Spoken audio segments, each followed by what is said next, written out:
ಹೊಟ್ಟೆ ಸಂಬಂಧಪಟ್ಟಂಗೆ ಏನೇ ಕಾಯಿಲೆ ಇರಲಿ ಎಲ್ಲ ಕ್ಲಿಯರ್ ಆಗುತ್ತೆ. ಕಾಡು ಬಸಳೆ ಇದೆ, ಇದು ಕಿಡ್ನಿ ಸ್ಟೋನ್ಗೆ ಆಗುತ್ತೆ.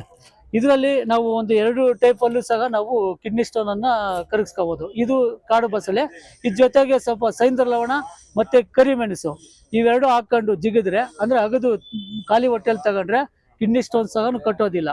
ಇದು ಏನಪ್ಪಾ ಅಂದ್ರೆ ಇದನ್ನ 10 ಗ್ರಾಮ್ಗಿಂತ ಒಳಗಡೆ ಇದ್ರೆ ಇದು ಚೆನ್ನಾಗಿ ಕೆಲಸ ಮಾಡುತ್ತೆ. 10 ಗ್ರಾಮಿಂದ ಮೇಲೆ ಇದ್ರೆ ಈ ಕಾಡು ಬಸಳೆ ಪ್ಲಸ್ ಯವಾಕ್ಷರ ಇಲ್ಲಿ ಯವಾಕ್ಷರ ಇಲ್ಲಿಲ್ಲ ಯವಾಕ್ಷರ ಮತ್ತೆ 1 ವಾರ ಇದನ್ನ ತಗೋಬೇಕು.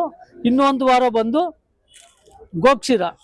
ಗೋಕ್ಷೀರದಲ್ಲಿ 1 ವಾರ ತಗೋಬೇಕು. ಆಮೇಲೆ ಬಾಳೆ ದಿಂಡಿನ ರಸ ಅದರಲ್ಲಿ 1 ವಾರ ತಗೋಬೇಕು. ಬೂದು ಕುಂಬಳಕಾಯಿ ರಸದಲ್ಲಿ 1 ವಾರ ತಗೋಬೇಕು.